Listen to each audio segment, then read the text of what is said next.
First of all, Jason, I'd like to thank you for the cookies. I heard it was you, so next time if we do a media availability and they tell you, and you ask a question, but they say no more questions, remind me you for sure get a pass. Okay? So it's like bringing a teacher an apple or something like that, so thank you. That's the first thing. That wasn't fun. I tell you what, to give up, they're a good team, and they did a heck of a job tonight. You gotta give credit to Desmond Bain. I thought he just kind of lined us up and shot over the top of us and made threes. 6 for 8 from the 3-point line, 31 points. A lot of people say that it was good defense. I gotta go back and watch the film.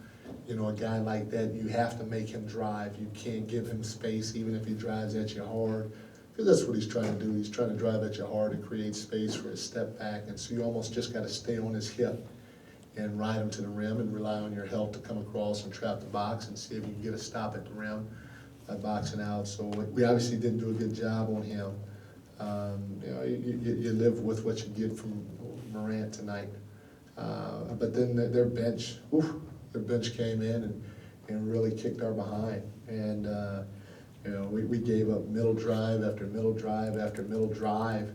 And it's one of our staples. It's one of our big staples defensively. We can't let the ball get to the middle, but it seemed like the ball got there every other play. And when it got to the middle of the floor, they scored. So we got to go back and watch the tape. The interesting part now is we've hit some adversity. We're 0-4, and nobody's feeling good about that start. So in this business, you got to have a mental toughness, not just when you play the game, but you got to have a mental toughness to handle any type of adversity in front of you. And so for me, this is going to be a great thing for me to kind of watch us go through, to see how we handle it as a group, to see if we're going to fight or to see if we're not going to fight. And if I had to bet, at least from what I experienced with this group so far, we'll come out swinging, but it's not going to be easy.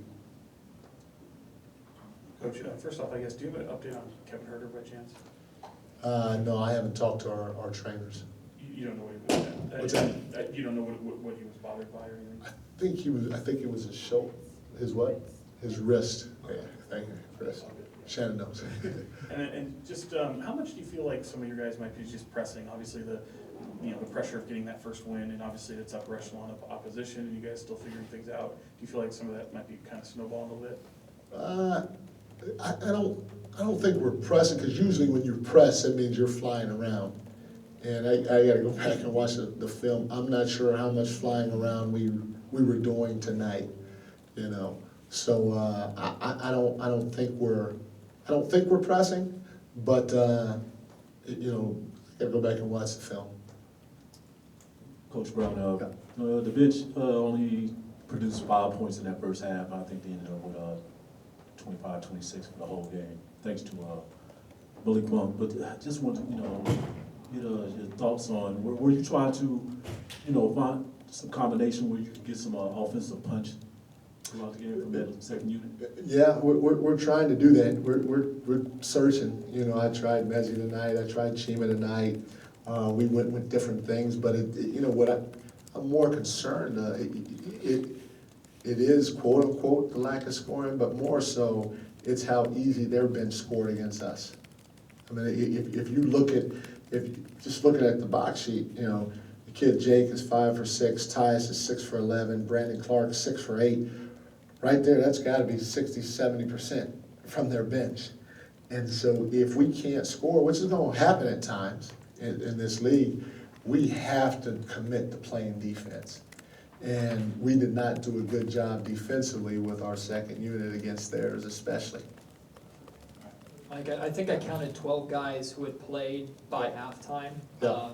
Can you explain a little bit how you balance using the 3 days that you had off to experiment with those lineups and what those groups look like, but then actually using actual game time and game minutes to experiment as well? Yeah, so obviously things are different in practice than in the game. you know, in the game, it's faster, more physical. Sometimes you get the call, sometimes you don't get the call. And so for me, everybody's been practicing hard. They've been practicing great. We're trying to get better. We're locked in practices, trying to get better and competing against one another. And so now it's time for me, okay, if this guy's doing it in practice and that guy's doing it in practice, maybe let me give them an opportunity out on the floor. And so that's what it was more than anything else. But when we had our second unit out there and we were fouling, sending them to the free throw line and/or they were scoring, that's when I started to search a little bit to see, okay, who can step up, help us get some stops, and then maybe put some pressure on them offensively. Mike, first game for Keegan Murray, and then as well, you had Harrison Barnes, well, first start for Keegan. You had Harrison Barnes look like himself, like the player he has been for the last, decade in the league. Just how nice was it to see both of those players have strong nights, even if what did come in a loss? No, again, I had said this before, that I wasn't too worried about Harrison. He just got to find his groove within what we're trying to do, and I got to try to be a little bit more consistent in terms of making sure his minutes are what they should be, so he has a better feel, and he has a better feel of the group that he's out there with. So it was obviously great to see Harrison have that ball go in the hole, and Keegan, again, to me, he can play with the starters, he can play with the second unit, he's going to be good either way. He's got a great feel and great demeanor for a young guy, Jason? Mike, the things you guys spent the past few days working on, transition defense, I know was a big point of emphasis. You've talked a lot about defending without fouling. Yep.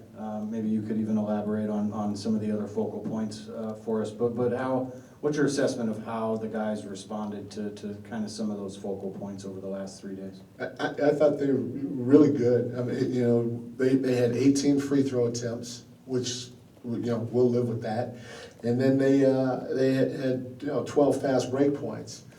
The thing is, we broke down in other areas. We gave up middle too much, like I said, which hadn't been a problem in the past. And then, guys like Desmond Bain just kind of lined us up and shot over the top of us. Like Desmond Bain was 6 of 8. Dylan Brooks was 3 for 6. And then Jake LaRavia, he was 3 for 4. So to give up those threes, and then the 50-50 balls are what makes it tough. But our defense is based on the help coming from the baseline side, and we can't keep giving up middle every other play, because if we do, it's gonna be real tough for us. Brendan? Yeah, Coach, I think it was end of the third that you guys had a good bit of momentum, those lobs, and then it seemed like on the other end it was kind of fouls that ended up